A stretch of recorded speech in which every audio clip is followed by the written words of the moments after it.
Ayan mga kapatid, magandang hapon po sa inyong lahat at narito na naman po ako at muling magbabalik. Yan, upang may ihahatid na mga panibagong mensahe sa inyo ngayon. Yan, at ang mensaheng ito ay para sa mga collective. Yan, collective reading lang tayo mga kapatid. Ang topic natin ay ano nga ba ang dahilan bakit ginagawan ka ng espiritual na sakit? Yan. Sa mga makaka-resonate lamang po mga kapatid, wala pong sapilitan ito. Kaya pag hindi po ninyo gusto yung yung mga mensahe ng baraha, pwede naman po ninyong skip. Yan, wag naman po tayong magsalita ng mga hindi maganda. Respeto lamang po. Yan. Dahil ako ay nauunawaan ko yung inyong kalagayan. Pipili na lang tayo dito mga kapatid ng 13 baraha para maihahatid agad natin yung mga panibagong mensahe sa inyo. Yan, 1, 2, 3, 4, 5,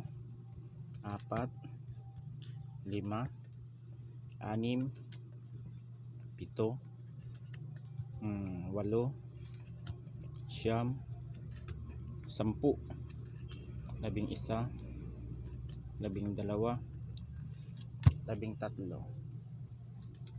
Yan. 13 baraha. Ano nga ba ang dahilan bakit ka ginagawa ng espiritual na sakit ng mga taong ito? Unang-una ay ang ikaw dito mga kapatid, isang tao na palaban.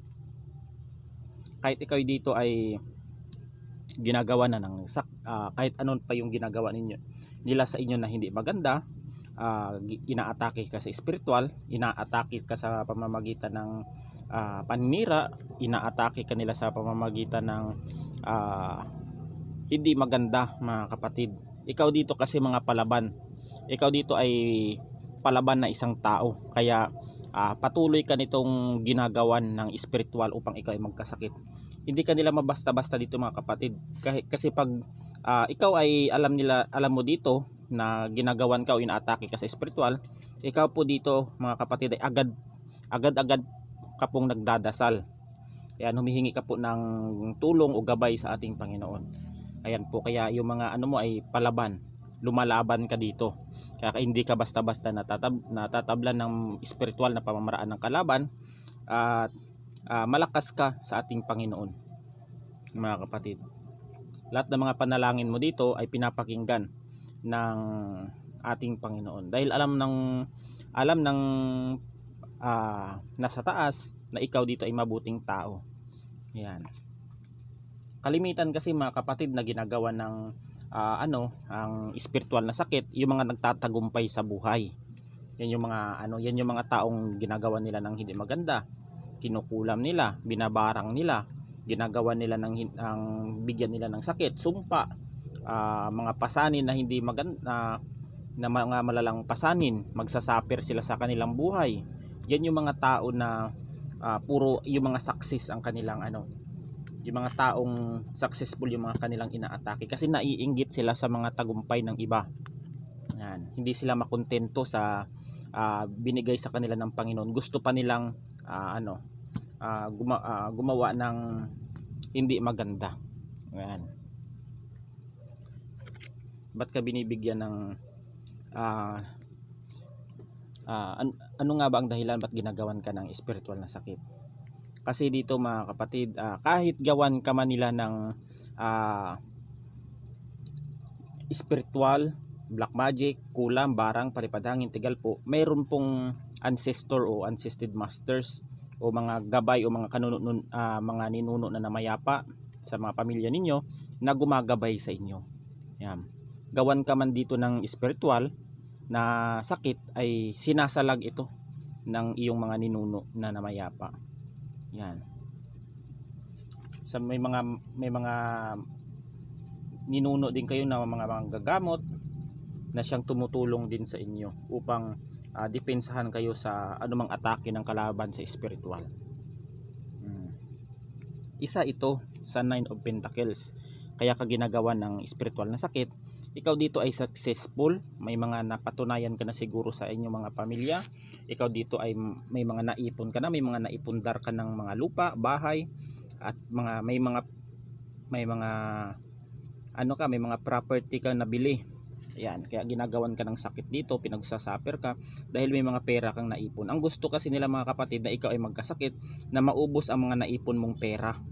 Yan, sa pagpapacheck up sa doktor, pabalik-balik ka na lang sa doktor na wala namang makitang sintomas.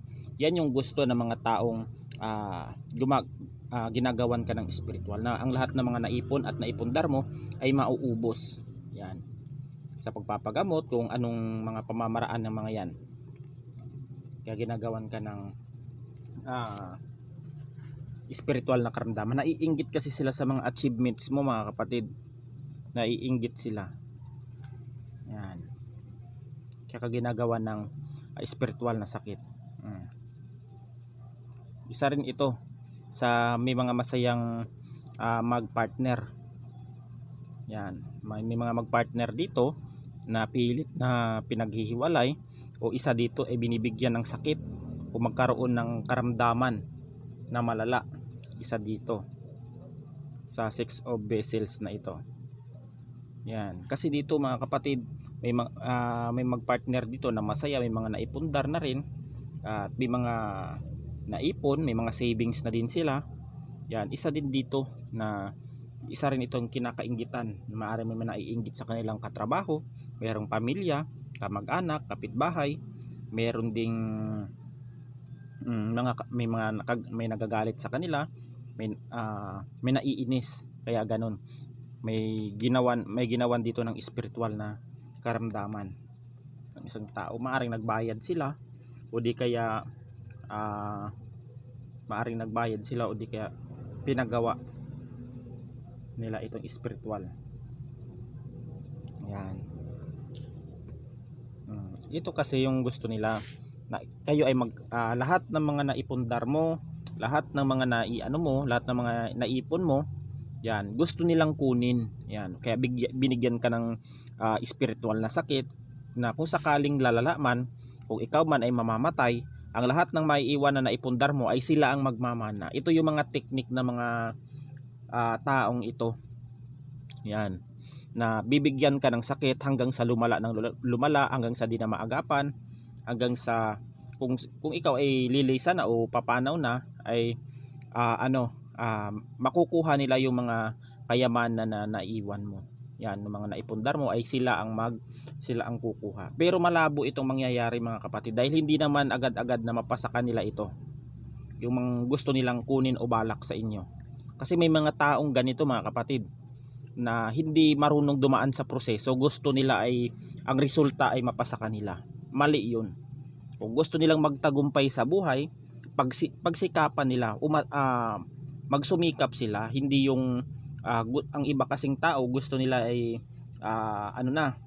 pangmadalian, na hindi sila dumaan sa mga paghihirap, pagsisakripisyo.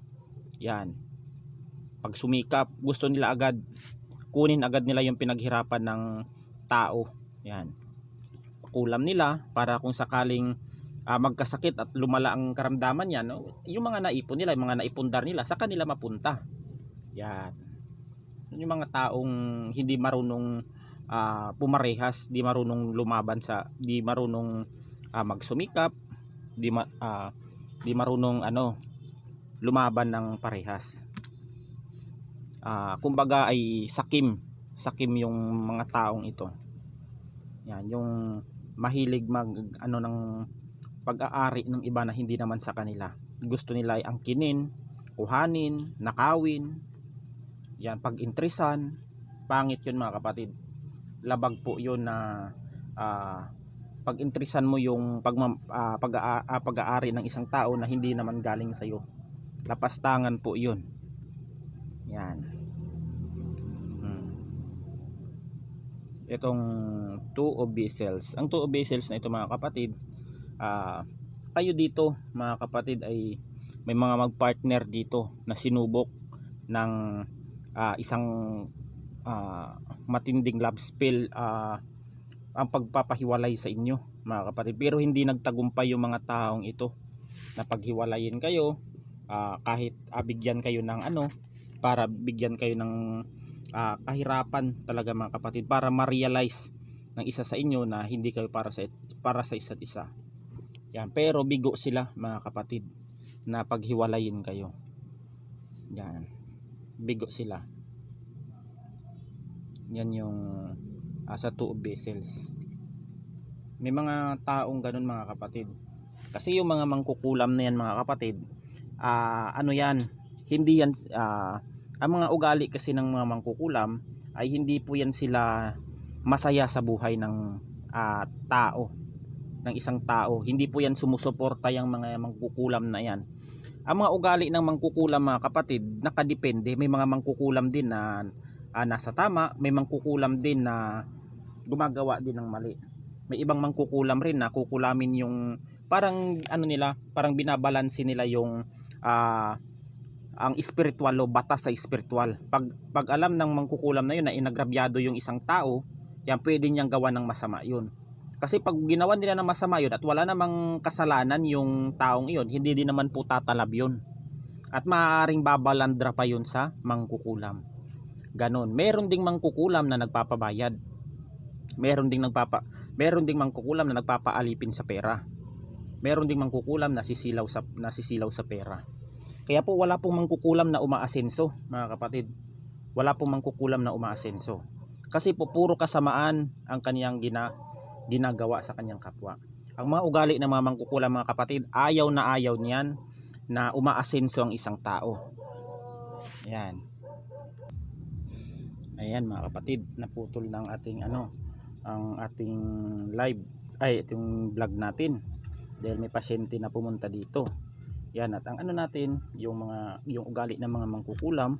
Balik tayo sa ating topic. Ang ugali ng mga mangkukulam niya, mga kapatid, hindi yan masaya sa buhay. Ang ginagawa nila, yung mga umaasinsong tao, yan, doon nila ginagawa ng hindi maganda. Binibigyan ng malas ang kanilang kabuhayan. Binibigyan ng sakit. Yan.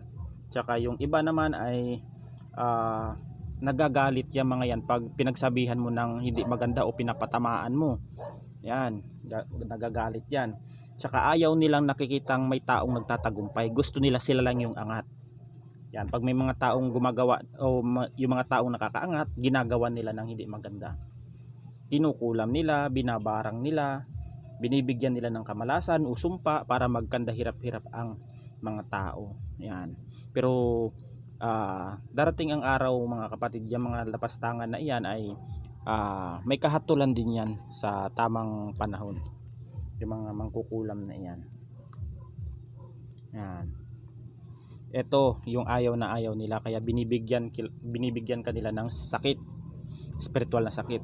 Yung nakikita nilang masaya ka, pagala-gala ka kung saan, pa-travel ka, ayaw nilang nakikitang masaya ka, nakikipagkahalubilo ka sa mga tao, sa mga kaibigan mo. Ayaw na ayaw nila. Parang gusto nilang kontrolin yung buhay mo. Diyan ka lang sa bahay, magkulong ka lang dyan, wala kang gagawin. Ito kasi magkasakit ka dyan, bigla kang magkakaroon ng karamdaman na hindi mawari. Ito kasi yung ayaw na ayaw nila, na nakikita kang masaya. Yan, naiinis yung mga yan, nagagalit, iniinsulto ka, kaya binibigyan ka ng karamdaman ng mga taong ito na ikaw ay magkasakit na malubha, kung ano man yan. Kasi may mga taong ganun, mga kapatid. Hindi nila iniisip na pagdating ng araw, pag sila na ay mabawian ng buhay, ay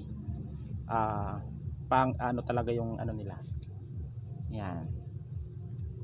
Mahirap.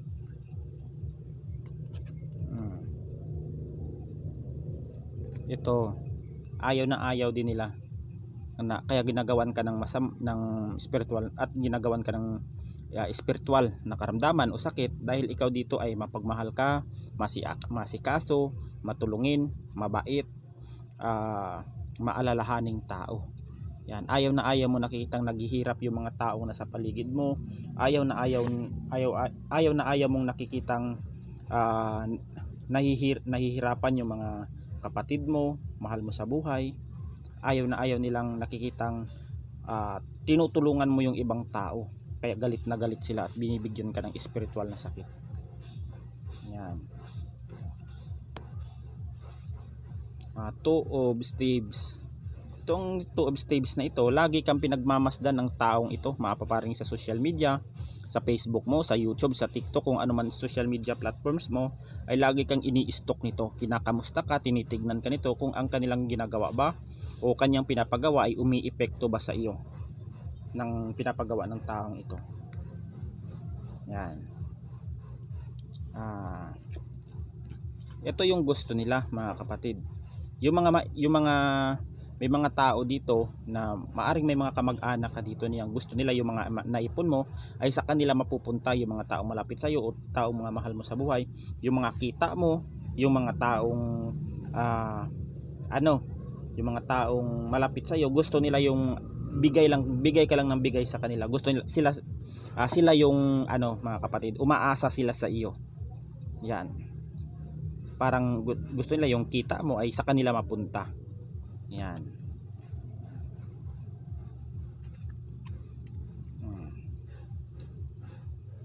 Eight of Swords. Itong Eight of Swords na ito, mga kapatid, ay itong Eight of Swords na ito ay gusto nila na matrap ka lang dyan sa bahay ninyo, magkulong ka lang dyan. Ayaw nilang makikita kang lumabas. Gusto nila na lagi kang dito, mga kapatid, mapag-isa. Yan. Yan yung ritual na ginawa sa iyo. Yan. Ito yung Five of Staves. Yan. Gusto niya may isang ritual o di kaya ginawan ka ng masama sa pamamagitan ng spiritual na lahat ng mga taong nasa paligid mo ay magagalit sa iyo, maiinis sa iyo, gagawan ka ng hindi maganda. Yan. Pagkakaisahan ka, gagawan ka ng mga ibabackstab ka. Yan, pinagtutulong-tulungan ka. Yan, ito yung ginawa sa iyo sa pamamagitan ng spiritual. Yan. Hindi ito mananalo, mga kapatid, yung gumagawa sa inyo at bibigay sa inyo ng spiritual na sakit. Hindi ito mananalo, mga kapatid, dahil ikaw pa rin ang magtatagumpay dito. Yan, ang sabi ko nga ulit, ang kasamaan ay hindi mananalo sa kabutihan, mga kapatid. Dahil ang kabutihan ay palaging nananaig saan man. Yan. Yan ang diyan, mga kapatid, mensahe. Yan, kaya binibigyan ka ng spiritual na sakit ng mga taong ito. Yan, itong ayaw na ayaw nilang makikitang masaya kayo ng inyong partner. Yan. Dahil kayo ay may naipon. Ayaw na ayaw nilang nakikita kang masaya. Yan.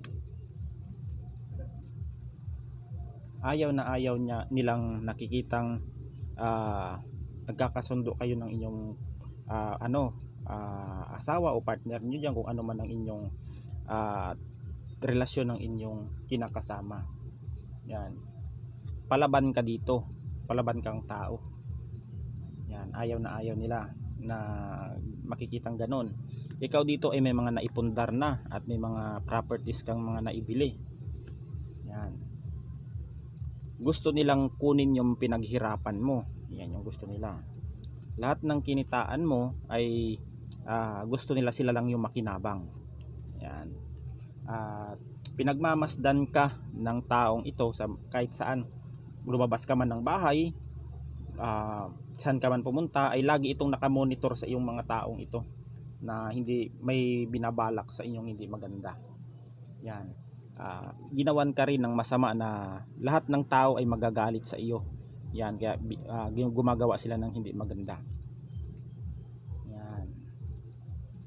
Gusto nila matrap ka sa sitwasyon, magmukmuk ka lang diyan sa bahay, hindi ka lumabas at parang tinatamad ka makipaghalubilo sa ibang tao. Yan. At hindi sila mananalo, mga kapatid, dahil ang sabi ko nga sa inyo, ikaw ay palaban dito. Yan, handa mo silang labanan sa spiritual. Yan. At huwag kang mag-alala, mga kapatid, meron kang ancestors na tumutulong sa iyo. Ito yung mga ninuno mo na mayapa o mga mahal mo sa buhay na namayapa. Yan. At ito yung ayaw na ayaw nila, na makikita nilang tumutulong ka sa ibang tao. Galit na galit itong mga taong ito. Ayan. At andyan lang mga kapatid, hanggang dito na lang, at God bless us all. Ingat po tayo palagi.